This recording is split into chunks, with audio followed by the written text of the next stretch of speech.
The sounds of kids playing at Pink Shell's famous Octopool are back on Fort Myers Beach. Having kids and families swimming in the pool, it's fantastic.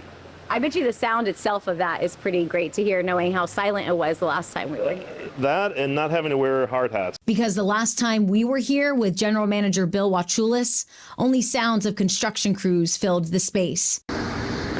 This while tears then filled Wachulis' eyes as he had no choice but to make the call to lay off most of his staff. That's 200 families, so it's emotional. The fact of if you went a year ago, I was laying people off, I'm hiring people now, so it's a positive. Now Pink Shell is bringing back 150 employees and counting because a fully renovated Pink Shell will be back open by Thanksgiving, opening a floor a week until then. As we know, tourism is the lifeblood of our economy. Every single time a hotel room is booked, we collect what is known as bed tax dollars, but that money can't come in if the rooms aren't open.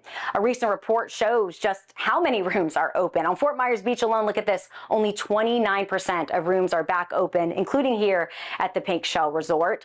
However, on Sanibel, that number is tough to see, 2.5% of rooms open. That means more than 97% are still closed. It's going to probably be about 3 years before we see everybody back. I do know that there are some properties on Sanibel that are going to try to be open to start the new year. Wachulis sits on Lee County's Tourism Development Council, which has been tracking the county's recovery.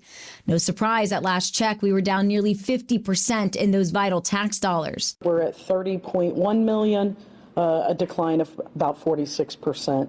How do we survive a 3 to 5 year recovery rather than a 1 to 2 year recovery? You know, I think focusing on the businesses that are open. Wachulis says there are positives, though. August numbers are higher this year compared to last August before Ian hit.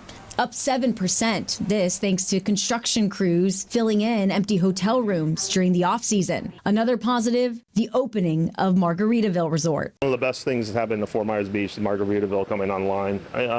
Even as a competitor, you said. I don't see them as a competitor. I see them as it's another fellow business on this beach. Tourism leaders say their marketing here is strategic, hitting international hotspots like Germany, the UK, and Canada, as well as the Northeast and Midwest. And of course, the locals. I am from Iona, right down the street. Who, like Mary Horstmeyer, understands the importance of the coast's recovery. We need the tourists here. I think looking at the old pictures and the progress we've made, it brings back those memories. The story is we're turning the page. In Fort Myers Beach, Nadeen Yanes, Fox 4 News.